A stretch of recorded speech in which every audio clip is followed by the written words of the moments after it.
Hello, my name is Christina Sochacki. I lead our healthcare and life sciences practice group in Saudi Arabia, but we do operate across the region in our 17 offices in 10 countries. And today we are talking about universal health coverage in the UAE and the latest developments. And I'm joined by my colleague Anand, and I'll let you give a quick introduction. Thank you, Christina. So I'm Anand Singh. I am based in the DIFC office and I lead the insurance sector for the firm. Our practice is split across contentious and non-contentious, and a majority of that is also with the healthcare sector, healthcare insurance. So there are some changes and a lot's sort of coming up in this context. So let's get into the details. Definitely. And as we know, healthcare is on the agenda of the strategies across the region. But we're going to focus today on the insurance sector. So before we get into it, can you tell us what is universal health coverage? So universal health coverage is access to healthcare for every single person who's in a country. It could be residents, it could be citizens.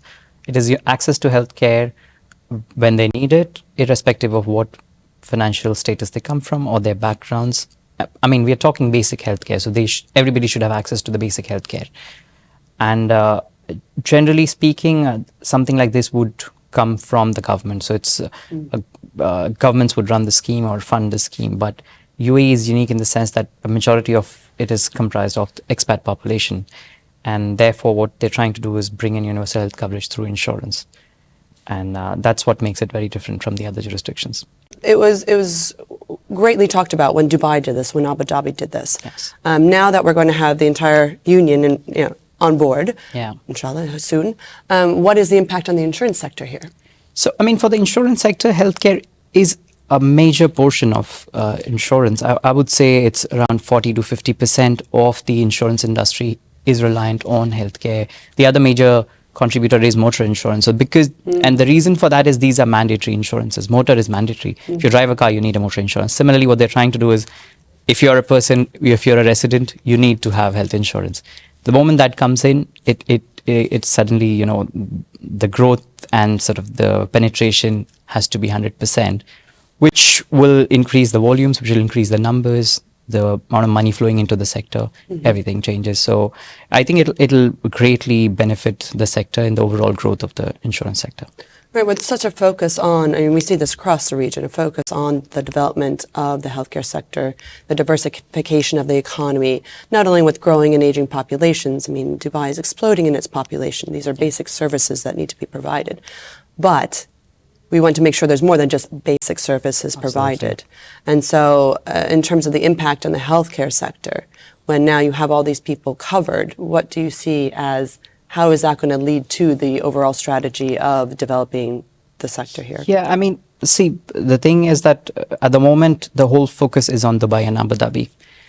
And one of the major reasons probably, it's not talked about that often is because of the mandatory insurances. Because if a healthcare provider sets up in Dubai or Abu Dhabi, it is aware that at least a certain number of patients will come because they have the insurance coverage. So they don't have, before going into the hospital, they don't have to think about whether I go in or not, right? Whereas for the other Emirates, that's not the case. And therefore you see the healthcare infrastructure is not as developed. When you bring mandatory insurance across the country, that suddenly changes, and that sort of brings in more investments. It brings in, it supports all the ancillary sectors. We're talking more infrastructure development, we're talking more construction, we're talking more employment. We're talking about more technology, healthcare technology coming in. And I think above all, the best outcome of this is going to be the integration of the data that comes out of it, right? Now we're talking about the entire country's data, and that if that is sort of then brought into a single platform, it just helps with every single thing. It helps with your underwriting of insurance because you are aware of what is the sort of the whole country's population looking like. How many times are they visiting hospitals? What is the utilization under insurance? Because right now there's a lack of good data.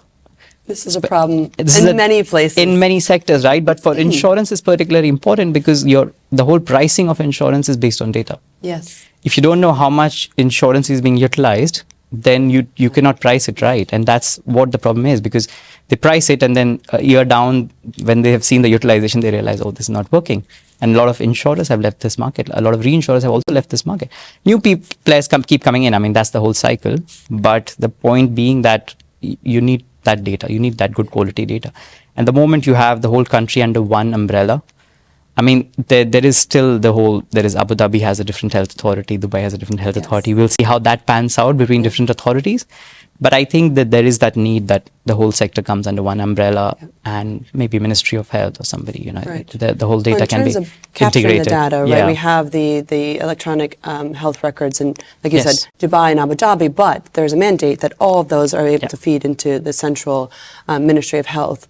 And once you have that data, then it becomes also figuring out how best to utilize that data, analyze it, extract meaningful insights.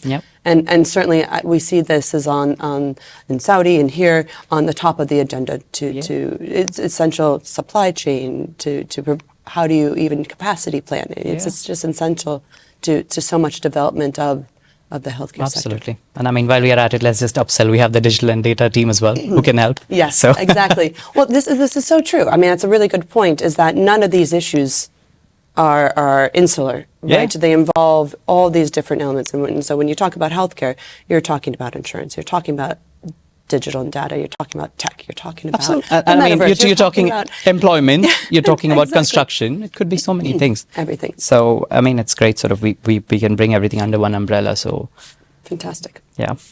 Thank you. Well, I think we'll stop there. I'm sure we could talk on and on and on. Lots of hopeful announcements will be coming out this year to clarify some of these points. Absolutely. We'll be back with more analysis later.